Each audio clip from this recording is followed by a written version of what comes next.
everyone, it's Michael, and I'm back with a new video for you this week. I've been working on this one for a while. Don't forget to like and subscribe, and leave a comment on which number meme you want to see added to the family next.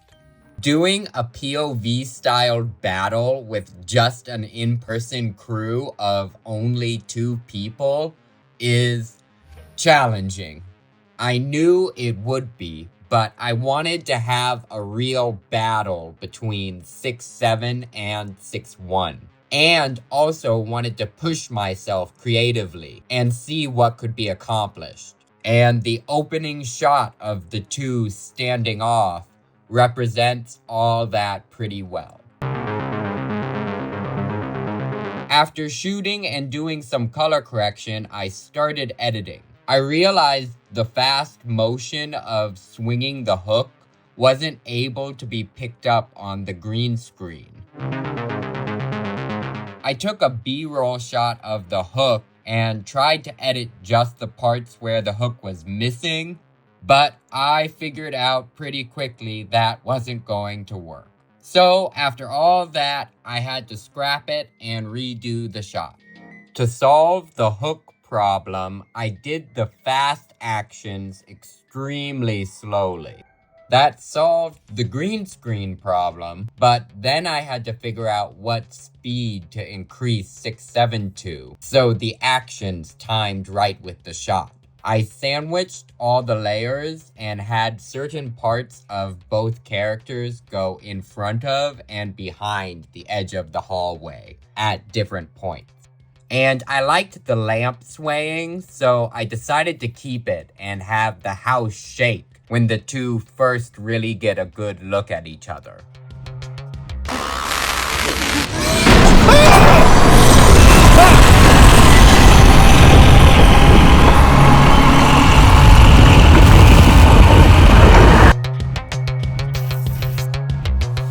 I did a lot of tweaking of clip speeds for the final video.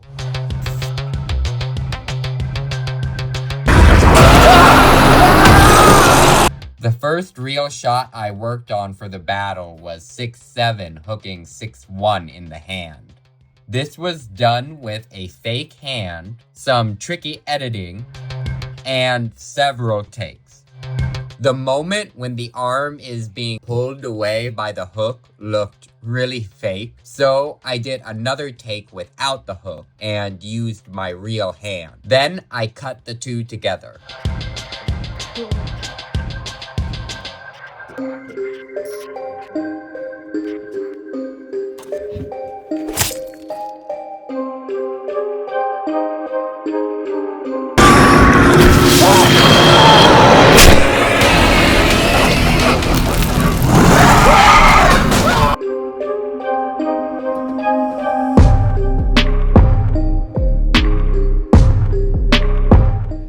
The mess I need to clean up after that short plate shot. Since they are cosmic entities, I had the idea of 6'7" having a long, weird tentacle tongue.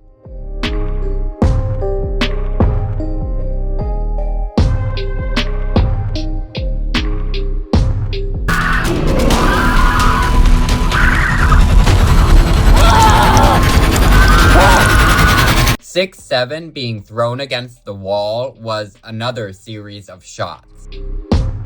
I did a few shots throwing a balled up shirt to see how many frames 6'7" would be on screen if he were thrown like a shirt. There are a few shots where I did a mix of a green screen element turning into an in-camera element to help blend the effects.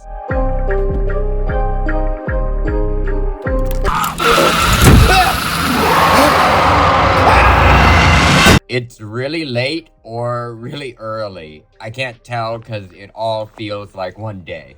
But I want 6'7" to break through the wall. I'm painting some foam boards to match the walls, and I had this one left over that I used to make the mouth of one of my scary sprunkies. So I thought I would use it. I used baby powder for the dust and debris particles.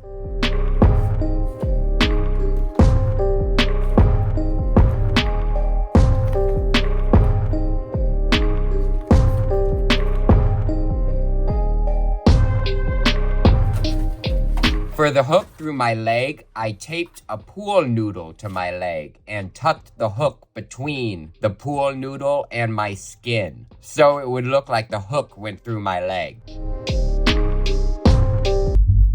Let them fight.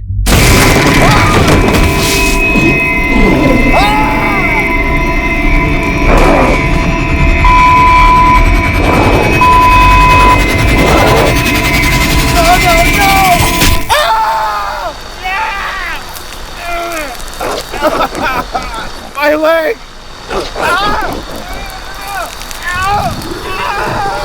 Did you catch the SpongeBob reference? There is a great shot in the first Silent Hill movie where the main character stands up in a church after being stabbed and intense organ music starts playing. I always loved that moment with the music and intensity, and that's kind of what inspired my idea for 6-1 rising up after using his powers and having organ music.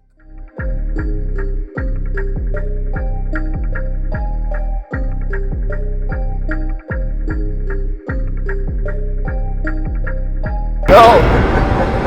God damn! You had one job!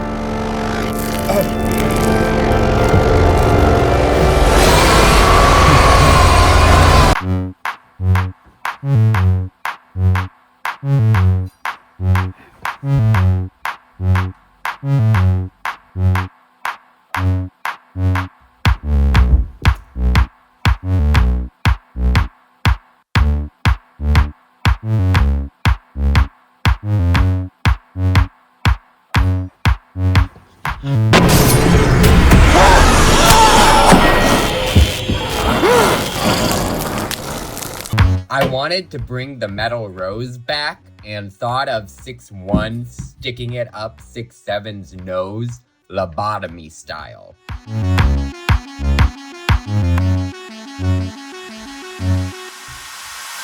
The thing that took the longest was editing all the details for 6-7 and 6-1.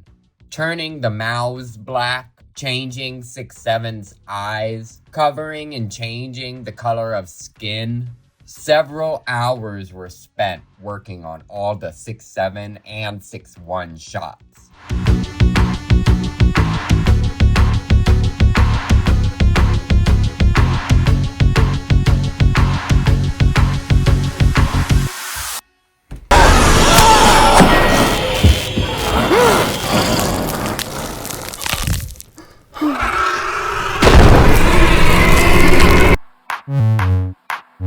I knew I would have to deal with 6-1's time travel powers during the fight, so I had the idea of David cutting off one of his hands, eliminating that power.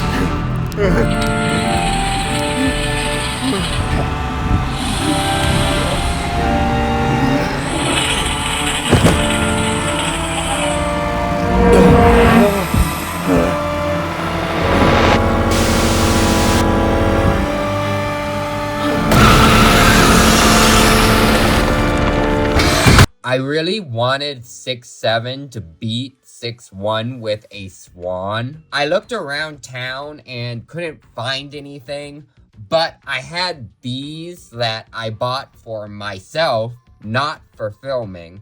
But there was no way to get something else in time, so the orange flamingo is going to be sacrificed. And the orange one because it is easier to cover and paint. I thought it would be great and kind of funny to have just a moment of Swan Lake play before the beating starts. There's a great shot in the House of Wax remake when a character is getting hit with a baseball bat, and that's what kind of inspired me wanting to get this little moment with 6-1.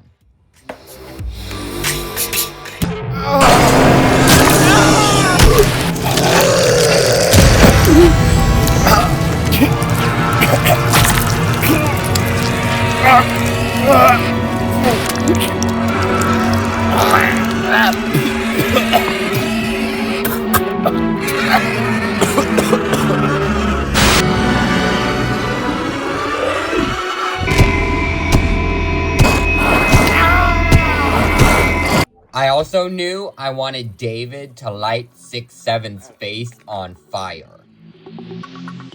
This is some of the setup for the burn shot. I'm putting a lot of foil around and underneath everything just as a precaution. But do not try this at home. It's kind of sad to burn the mask since I worked so hard on it, but it's the best thing for the story and it will make an amazing shot. And I can always make another one.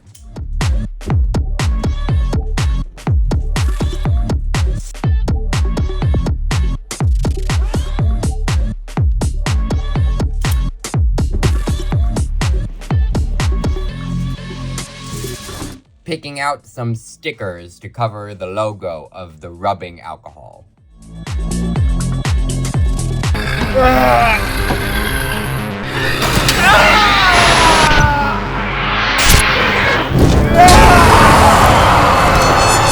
My original plan was to do some repairs to the burnt mask, but the mask got too burnt. I wanted 6-7's face to be messed up, but still somewhat recognizable as 6-7.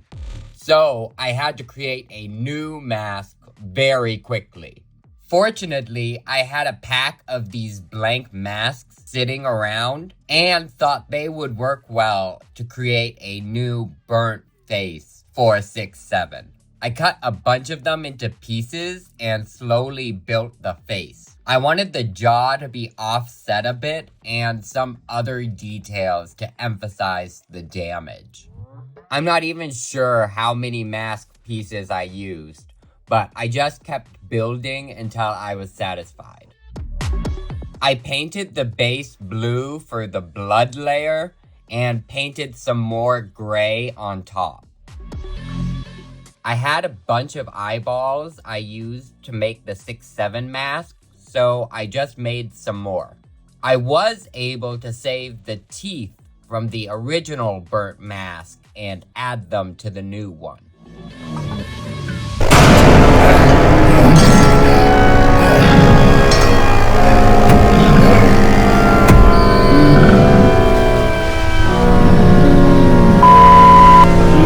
During the battle, David ingested a lot of blood from 6-1, and it seems to be affecting him in multiple ways. Stay tuned for more on that. I hope you enjoyed this look behind the scenes at 6-7 vs 6-1, but scary. If we haven't met yet, I'm Michael. I make all the videos for Scream 1210 Productions. Thank you all so much for watching, and I'll talk to you again soon.